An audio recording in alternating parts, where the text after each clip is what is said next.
Hello and thanks for checking out ChartGuys.com. We're proud to be one of the most successful technical analysis communities online, teaching you the skills to become a more confident, effective, and informed trader.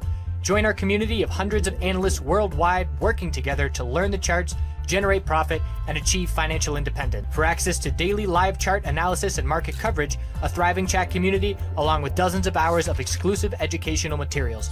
We look forward to seeing you. Let's check out some charts.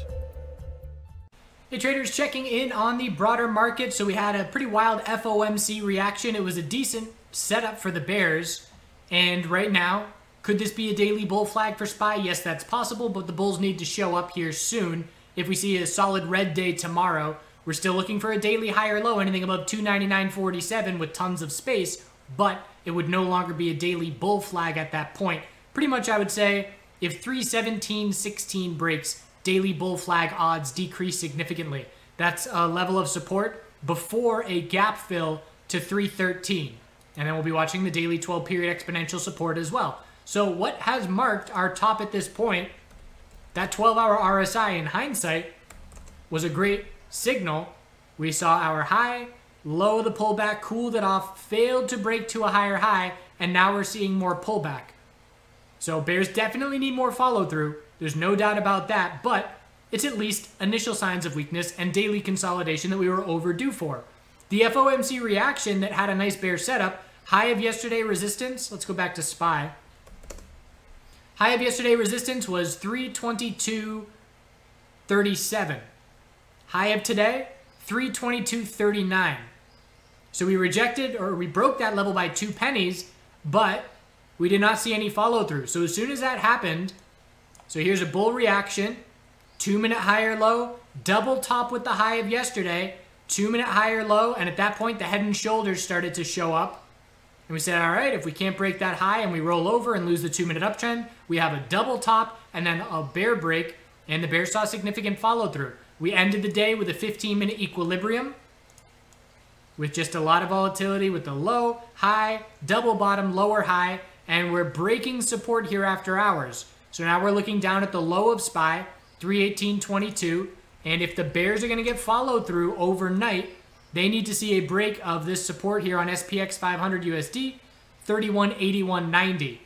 As far as our sectors go, the weakness today was in the financial sector for the most part, and our laggard sector names, the airliners, the cruise liners, had great hourly oversold bounces. We played those bounces. I chose CCL. A lot of other people played the airliners. Pretty much a successful day of hourly oversold, first hourly oversold conditions, looking for daily higher lows in those sectors, and then ideally being all cash before the FOMC reaction to be a bit protective. That's at least what I did.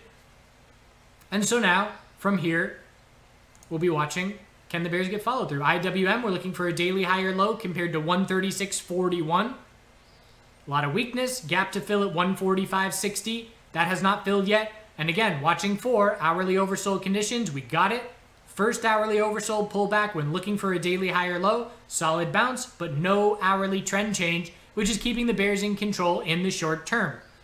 One other note, at no point today did we see multiple sectors showing us new lows and weakness at the same time.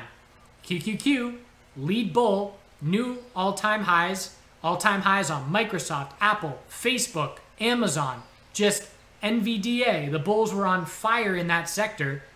And as long as that's the case, the SPY bears are not going to get much follow-through. What we're going to be watching for now in the short term is, do we see rotation again? Do we see profit-taking in the tech sector? And does that happen at the same time that XLF looks for a daily bounce? We know for XLF, anything above 23.17 is a daily higher low. XLF already filled this big gap. The hourly RSI is just now getting oversold here in after hours. So that is the question that I have for the next 2 days.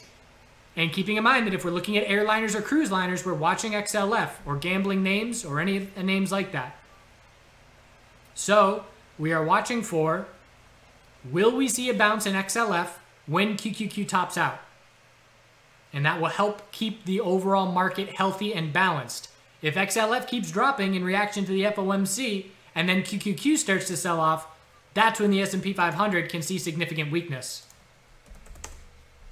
Looks like the airliners are seeing another clear leg down here after hours. Jets has not hit hourly oversold conditions yet. So that's something to be keeping an eye out for. XLV healthcare sector pulled back today, but still in a daily uptrend. Anything above 192. So that's our clear support level to be going off of.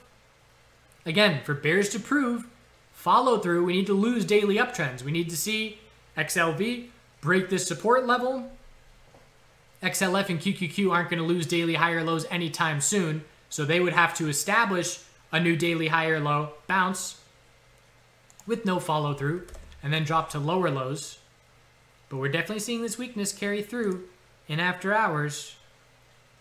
It's going to be an interesting end of the week.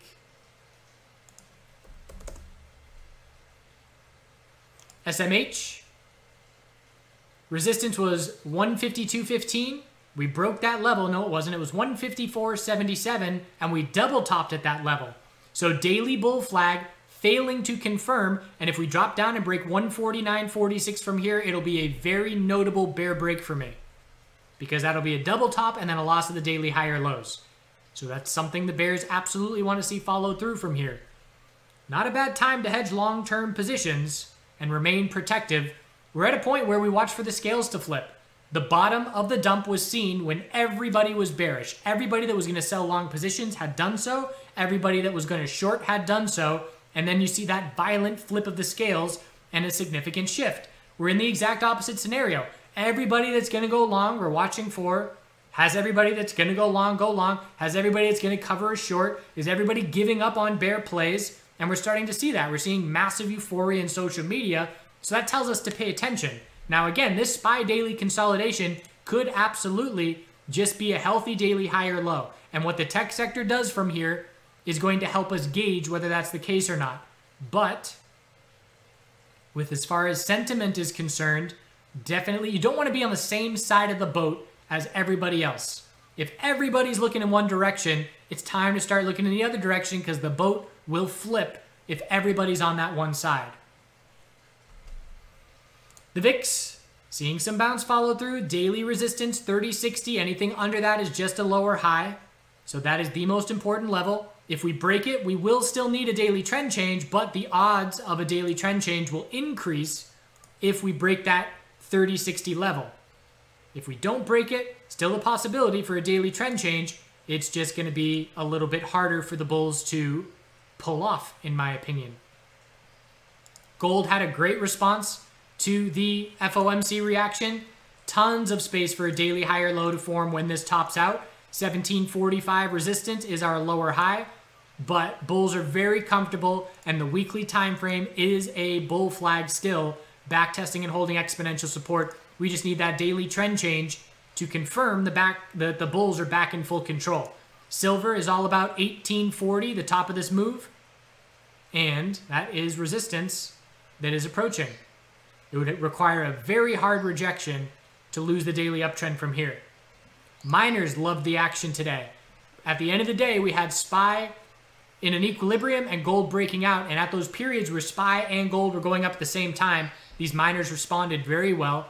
35.58 resistance on GDX, weekly consolidation, trying to set the higher low, back testing exponential support. Definitely still a bull flag at this point. Look at the size of the flagpole and the size of the pullback. Very healthy. No red flags.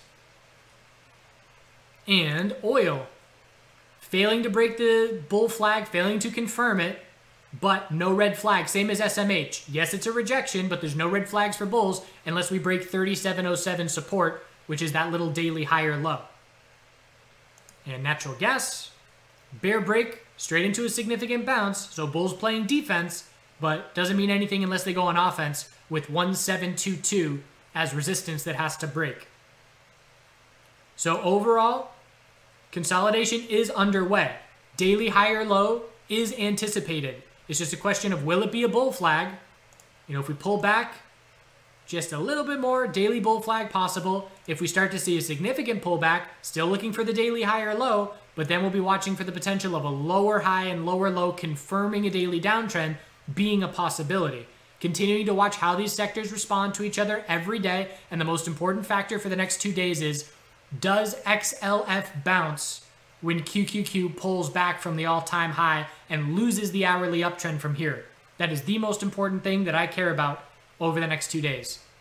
Cautious playing these bounces on these cruise liners and airliners. There are good bounces there, but protect those trades, and we'll see where they can set their daily higher lows. They're all looking for daily higher lows, but we're not convinced that they're being set yet, and the size of the pullback on a lot of these names, we're going to be looking for a daily lower high to be the result of the bounce once our higher lows have been found. Tons of volatility out there. It's great to be a trader. And Tesla's at all-time highs, tons of volatility there. Still watching tightening ranges and volatility in NKLA. We're going to watch for first hourly oversold conditions on this name whenever we get them. Never a dull moment. Stay protective. Watch your bias.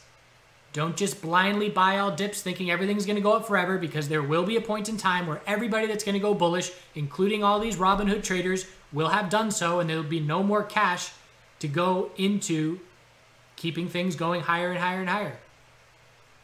One day at a time. Clues every single day. Have a good rest of your day. An hourly tightening range. APA. Whoa. What you want?